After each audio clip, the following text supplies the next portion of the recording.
कई बार लाइफ में ऐसा होता है कि जो इंसान हमारे लिए बहुत ही वैल्यूएबल होता है, बहुत ज़्यादा इंपॉर्टेंस रखता है, चाहे वो हमारे फैमिली मेम्बर में कोई हो या कोई फ्रेंड सर्कल में हो या कोई स्पेशल पर्सन हो, वो सडन हमें इग्नोर करना शुरू कर देता है। और जब ऐसी सिचुएशन आती है तो वो जो इमोशनल पेन होता है, हर्ट होता है, वो दुख होता है, वो एक उलझन सी बनी रहती है, अंदर एक डर सा पैदा हो जाता है और उसके साथ जो मेंटल पीस हिल जाती है, उस टाइम हमें क्या करना चाहिए। Hello everyone, I hope you all are very well and living an easy, effortless, happy, healthy and a wealthy life. आज हम समझेंगे कि ऐसी सिचुएशन में हमें क्या करना चाहिए, कैसे हम अपनी मेंटल और इमोशनल हेल्थ को प्रोटेक्ट कर सकते हैं, कैसे हम खुद को मेंटली इमोशनली स्ट्रांग और स्टेबल रख सकते हैं ऐसी सिचुएशन में। क्योंकि ये ऐसी सिचुएशन है कि जब ये सिचुएशन इंसान के सामने आती है तो कई बार लोग इस सिचुएशन को बियर नहीं कर पाते, उनके लिए बहुत ही डिफ़िकल्ट हो जाता है ऐसी सिचुएशन से बाहर निकल पाना। और कई बार बहुत सारे लोगों के साथ ऐसा भी होता है कि इस सिचुएशन में ही वो स्टक हो जाते हैं और एक लंबे समय तक जब इसी सिचुएशन से वो सफ़र करते हैं तो उन्हें बहुत सारे साइकोलॉजिकल डिसऑर्डर्स होने शुरू हो जाते हैं, लाइक इंसोम्निया, नींद ना आना, एंजाइटी होना, चीज़ों से डर लगना, बाहर निकलने में डर लगना, उनको स्ट्रेस होना, डिप्रेशन जैसी चीज़ों के शिकार हो जाते हैं, ओवर थिंकिंग करना शुरू कर देते हैं। और इससे क्या होता है, इससे उनकी मेंटल इमोशनल हेल्थ ख़राब होती है, साथ में फिजिकल हेल्थ भी ख़राब होती है, उनकी प्रोडक्टिविटी कम हो जाती है, सोचने समझने का उनका नज़रिया बहुत ज़्यादा नेगेटिव हो जाता है, वो चीज़ों को सही तरीके से नहीं देख पाते और लाइफ उन्हें बहुत ही डिफ़िकल्ट लगनी शुरू हो जाती है, उन्हें ऐसा लगना शुरू हो जाता है कि अब लाइफ में कुछ बचा नहीं है। सो ऐसी चीज़ें हो सकती हैं लाइफ में, इसलिए बहुत ज़रूरी है इन चीज़ों से खुद को प्रोटेक्ट करके रखना और यहाँ से कैसे बाहर निकला जाए ये जानकर अपनी लाइफ को इजी और एफर्टलेस बनाना। सो अगर वीडियो पसंद आता है तो वीडियो को ज़रूर लाइक करें, चैनल को सब्सक्राइब करें और जो भी आपके दिल में है उसे कमेंट बॉक्स में ज़रूर लिखें, ज़रूर बताएं कि आपको नेक्स्ट क्या चाहिए। चलिए जानते हैं कि ऐसी सिचुएशन में हमें क्या करना चाहिए, कैसे हम खुद को ऐसी सिचुएशन से बाहर ला सकते हैं। अगर किसी की भी लाइफ में ऐसी सिचुएशन है तो सबसे पहला स्टेप जो है कि बहुत ज़रूरी है उस इंसान से खुलकर बात करना, शांति के साथ, सहनशीलता के साथ आप प्यार से उस इंसान से बात करिए।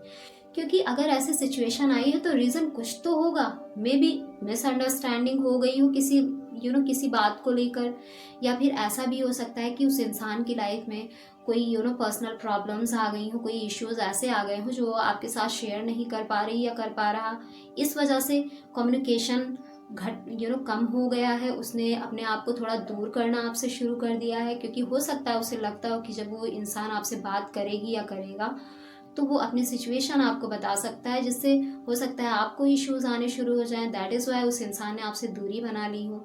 या रीज़न ये भी हो सकता है कि उसकी लाइफ में टॉप प्रायोरिटी पर उसका काम, उसकी फैमिली या कोई अदर जिम्मेदारी आ गई हो, इस वजह से अब वो उतना ज़्यादा समय आपको नहीं दे पाता या दे पाती।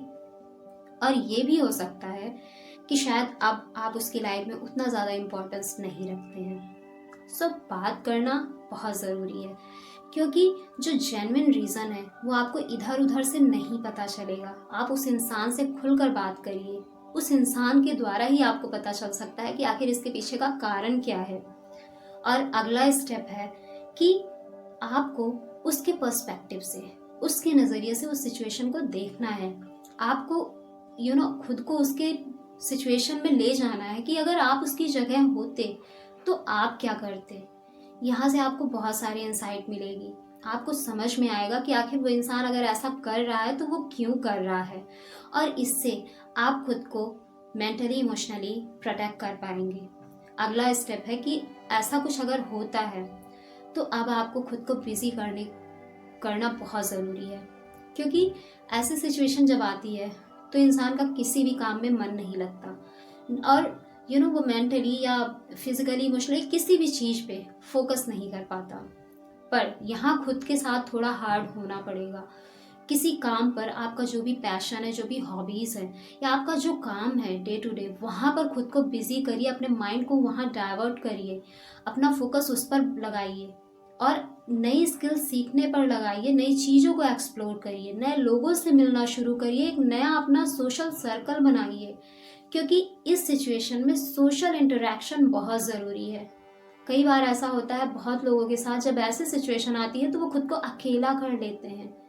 पर जब अकेला कर लेते हैं तो धीरे धीरे वो भीतर ही भीतर घुटते रहते हैं, उन्हें ये नहीं समझ आता कि अब क्या किया जाए। लोगों से मिलने में भी डर लगना शुरू हो जाता है। इसलिए बहुत ज़्यादा खुद को आइसोलेट मत करिए। अगर ज़रूरत है तो कुछ टाइम के लिए करिए, बट उसके बाद सोशल इंटरेक्शन करिए, फैमिली के साथ बैठिए, फ्रेंड्स से मिलिए, नए लोगों से मिलिए, नए सर्कल में जाइए, नई चीज़ें सीखिए। इससे आपको बहुत हद तक हेल्प मिलेगी ऐसी सिचुएशन से बाहर आने में। अगला, आपको अपनी सेल्फ रिस्पेक्ट नहीं खोना है। कई बार जब ऐसी सिचुएशन आती है तो लोगों को लगता है कि वो इसके लायक नहीं है, जबकि ऐसा नहीं है। आपको अपनी सेल्फ वर्थ और सेल्फ रिस्पेक्ट को बनाए रखना है। आपको खुद को बहुत ज़्यादा नीचा महसूस कराने की ज़रूरत बिल्कुल भी नहीं है। अगर आपने ऐसा करना शुरू कर दिया तो आप कहीं ना कहीं अब खुद के साथ आप गलत कर रहे हैं।